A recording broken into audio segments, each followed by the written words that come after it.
दोस्तों, ये फिल्म शुरू होती है और हम एक छोटे से गांव में एक कपल को देखते हैं, मौरी और डेविड। इस कपल का कोई बच्चा नहीं है, लेकिन इनकी हमेशा से ही एक बच्चा एडॉप्ट करने की ख्वाहिश थी, मगर कुछ वजूहात की वजह से ये ऐसा नहीं कर पाते। डेविड अपने आप को हमेशा मसरूफ रखता है और उसे बर्ड्स पर स्टडी करने का हमेशा से शौक होता है। इनके एरियाज में हमेशा से मुख्तलिफ तरह के बर्ड्स आते रहते हैं, जिन्हें देखकर डेविड बहुत ज्यादा इंजॉय करता है। अब रोज की तरह एक दिन डेविड जब अपनी दूरबीन को लेकर देख रहा होता है, तो तभी इसे पास के एक दरख्त से चिड़िया की तरह चहचहाने जैसी आवाज आती है, मगर ये आवाज मुख्तलिफ थी और ऐसा लग रहा था कि जैसे इस बर्ड को किसी की मदद की जरूरत है। जब डेविड इस तरफ जाता है तो तभी इसे एक हैरान कर देने वाली चीज दिखती है। इसे बर्ड जैसी एक छोटी सी इंसान नुमा परी दिखती है, क्योंकि इसका सारा जिस्म इंसानों जैसा लेकिन इसका हाथ परिंदों जैसा था और इसकी बॉडी भी बहुत ही छोटी थी।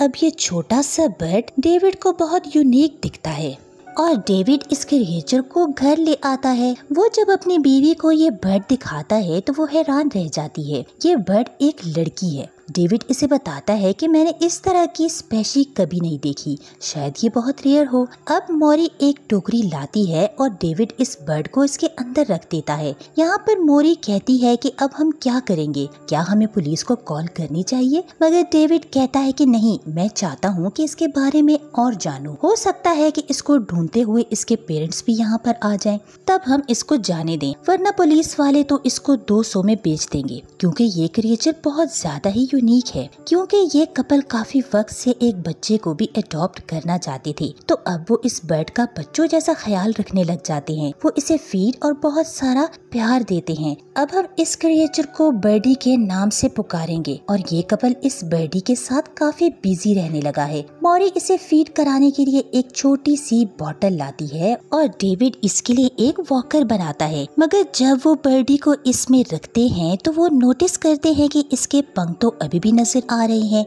जिस वजह से मौरी इसके लिए सॉक्स काट कर ग्लव्स बनाती है और फिर वो दोनों इसे लेकर बाहर घूमने जाते हैं। जब वो बाहर घूमने जाते हैं तो बर्डी बाकी बर्ड्स को देखकर चहचहाने लगती है। डेविड कहता है कि शायद बर्डी बात करना चाहती है, मगर मौरी कहती है कि शायद वो बर्ड्स के साथ बातें करना चाहती है। अब बर्डी को देखने के लिए टाउन की कुछ औरतें उनके पास आती हैं, मगर यहाँ पर वो इसका साइज देखकर हैरान थी। वो पूछती हैं कि तुम लोगों ने कहाँ से इसे अडॉप्ट किया है, ये इतनी छोटी क्यों है? मगर मौरी इनकी बात को इग्नोर करके आगे बढ़ जाती है। अब दिन गुजरने लगते हैं और बर्डी अब बड़ी हो रही थी। वो इस छोटी टोकरी में भी अब नहीं आ रही थी। वो अभी तक बात करना भी नहीं सीख पाई थी और वो सिर्फ बर्ड्स की तरह ही आवाज निकालती थी। अब एक दिन मौरी इस बात को नोटिस करती है कि बर्डी उड़ने की कोशिश कर रही है और इंसानों से ज्यादा वो बर्ड्स की तरह एक्ट कर रही है। और अब ये चीज मौरी को थोड़ा सा डिसहार्ट कर देती है, क्योंकि वो चाहती है कि बर्डी इंसानों की तरह बिहेव करे,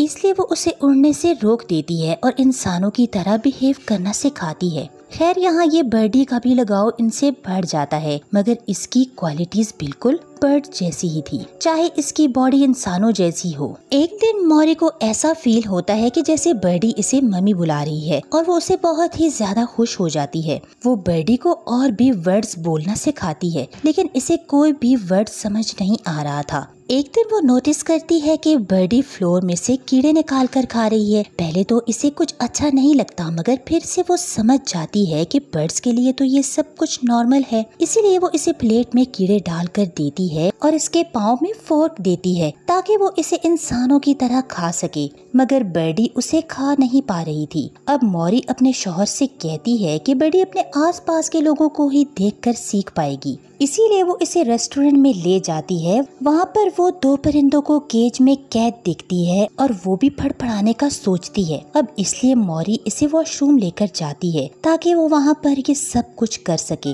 और इसे ऐसा करते हुए कोई देखे ना। अब मौरी वहाँ पर बाहर खड़े हुए एक लेडी से बात करने लगती है और जब बर्डी काफी देर के बाद भी बाहर नहीं निकलती तो वो दरवाजा खोलकर अंदर देखती है, मगर अंदर सिर्फ बर्डी के शूज पड़े हुए थे। वो विंडो से देखती है कि बर्डी वहाँ से उड़ चुकी है। मॉरी बहुत ही उदास होती है और घर वापस आ जाती है। वो डेविड को सब कुछ बताती है। डेविड उसे बताता है कि शायद वो अभी इतनी दूर ना गई हो, इसलिए वो दोनों इसे ढूंढने के लिए निकल जाते हैं। बर्डी परिंदों के साथ खूब मजे लेकर उड़ रही होती है और ये इसकी लाइफ का बेस्ट टाइम होता है। अब अचानक तेज हवा के झोंके से इसका बैलेंस बिगड़ जाता है और वो रोशनदान से होते हुए किसी के बेड पर गिर जाती है। दरअसल बर्डी एक छोटी बच्ची लूसी के रूम में होती है, तो जब लूसी वहाँ पर आती है तो इसे लूसी के पर बहुत ही अच्छे लगते हैं और वो इसे पूछने लगती है कि इसे ये पंख कहाँ से मिले हैं, और इसी दौरान ये दोनों दोस्त भी बन जाते हैं।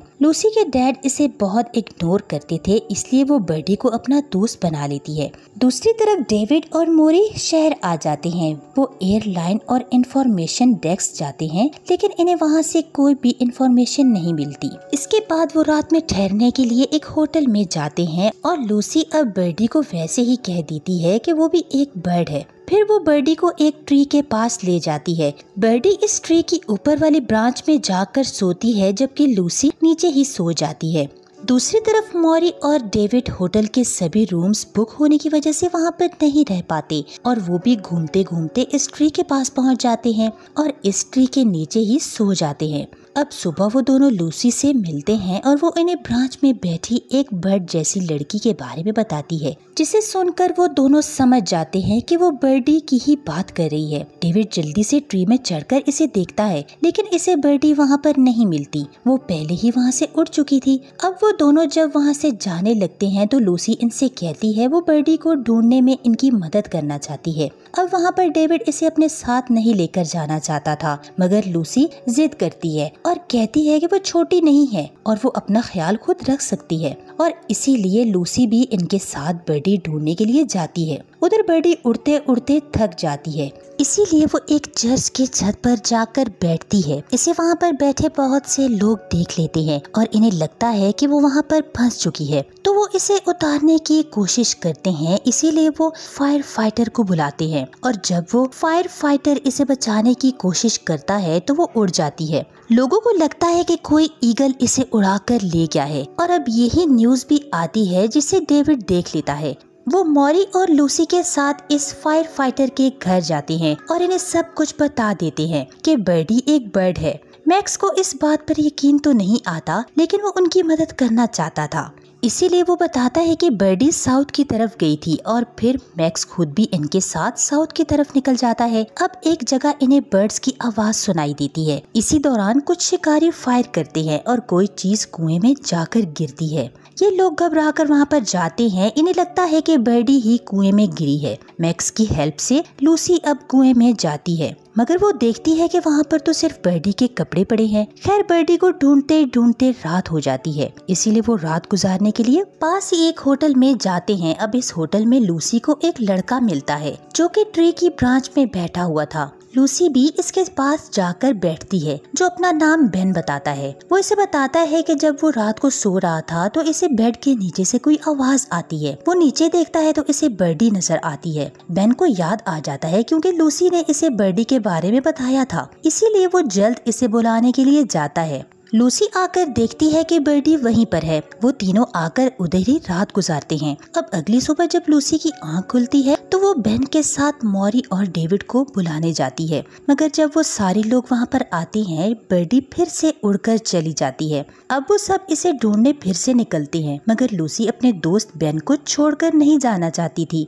क्योंकि वो बर्डी के बाद इसका सबसे अच्छा दोस्त बना है। मॉरी अब लूसी को प्यार करती है। फिर मॉरी, डेविड और मैक्स अब बर्डी को ढूंढने के लिए वहाँ से निकल जाते हैं, लेकिन कुछ दूर जाने के बाद मैक्स थक जाता है और वो वहीं पर बैठ जाता है। डेविड और मॉरी भी कुछ वक्त के लिए रुक जाते हैं। अब डेविड एक नदी को पार करने की कोशिश करता है, मगर वो भी थक जाता है और वो कहता है कि हमें रात यहीं पर गुजारनी चाहिए। अब इसी रात एक ट्री पर मैक्स एक बर्ड की आवाज को सुनता है। अब आखिरकार उन्हें बर्डी दिखाई देती है। मैक्स देखता है कि वो एक ब्रांच में फंसी हुई है। मैक्स इसकी मदद करता है और इसके जख्म पर पट्टी भी करता है, जिसके बाद बर्डी वहाँ से दोबारा उड़ जाती है। अब सुबह के टाइम मैक्स अपने दोस्तों डेविड और मॉरी को ये सब कुछ बताता है और फिर वो अपने घर के लिए निकल जाता है। डेविड और मॉरी फिर से बर्डी को ढूंढने के लिए निकल जाते हैं। वो लोग समंदर के करीब आ जाते हैं जहाँ पर वो बर्डी को उड़ते हुए देख लेते हैं। अब इन दोनों को भी समझ आ जाती है कि बर्डी उड़ना चाहती है,